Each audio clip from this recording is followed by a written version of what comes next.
Soy homosexual. ¿Cómo y por qué lo soy? Son preguntas totalmente innecesarias. Así como querer saber por qué mis ojos son de color azul. El bullying per la homofòbia m'ha durat tota la vida. Per què com a cultura estem més còmodes veient dos homes sostenint armes que sostenint-se de les mans?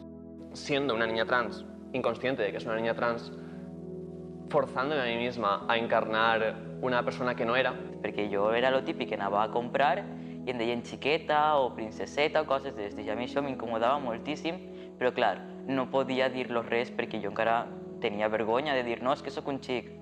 I la veritat és que al final he tingut que aparentar, he tingut que viure així perquè al final era el més còmodo. I he tingut que adaptar-me a la comoditat i a lo fàcil. Però per dins meua em sentia cohibit, reprimit y no sentía yo. Y miedo también un poco a la reacción que podría haber en mi entorno familiar, en mis amigos. Perquè sí que he vist que n'hi ha hagut casos que a persones així els han pegat o els han insultat enmig del carrer i això sí que me dona un poquet de respecte. Eren conscients de que les lleis, la legislatura anava per endavant de la societat. He tenido que luchar para ser yo mismo y para ser respetado. ¿Cómo se puede juzgar a una persona que ha nacido así?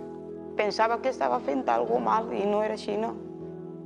Jo estava sentint el que volia, el que sentia. Des dels 12 anys que sé el que soc, el que vull i fins on vull arribar.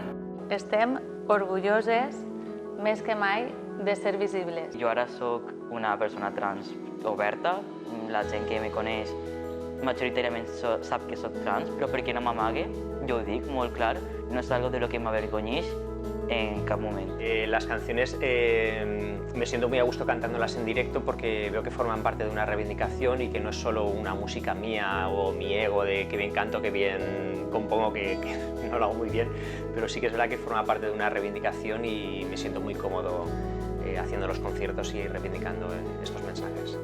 La llibertat és bàsica i el respecte i la tolerància han de ser els principis pels quals ens moguem. Estem així i continuem treballant perquè hi ha un muntó de gent, de qüestions, d'actituds per resoldre. En el segle en el que vivim, jo crec que cada un és lliure de fer el que vulga, de ser el que vulga i de voler a qui vulga. Jo vull ser princesa Disney. Per fi vaig dir, és que a partir d'ací ja vaig a ser jo, no vaig a tindre que fingir ser ningú. Soc com vull i qui soc. No falta amagar res a ningú. Mi proceso, mi salida del armario, mi transición han sido algo bonito, han sido algo bueno, han sido algo que me ha cambiado la vida mejor, ha sido algo que me ha salvado la vida. Som normals, no som de cap espècie diferent. Som com tots, volem ser com tots, tenim dret a ser com tots.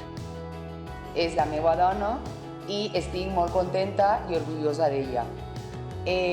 Si això el sorprèn, el problema el tens tu. Vull viure en llibertat, reivindicant la meva ploma. Lluita per ser tu, sense importar el que pensen els demés. Sigues tu sempre, des del primer moment. Dona igual en qui gites, de qui estigues enamorat, qui t'agrada. Has de ser tu mateixa. Ser lliure no té preu, que no t'importa que el prejuzguen, ja que no saps fent res mal a ningú. No s'amagueu de res, perquè es perdreu moltes coses. Perquè quan sigues tu mateixa, aconseguiràs ser feliç. Sigues tu. Per damunt de tot, sigues tu. Sigues tu independentment de la persona que t'agrade, bé siga un home o una dona. Sigues tú, no tengas miedo y tu felicidad depende de ti. Sigues tu mateix, mai t'avergonyisques, trau la teva cara positiva. Estima en llibertat, sigues tu. Animar-vos a que iscau de l'armari, que conteu a les vostres famílies la vostra orientació, als vostres amics, que si vos volen, segur que van estar ahí amb vosaltres. I el més important és que sigues tu mateix.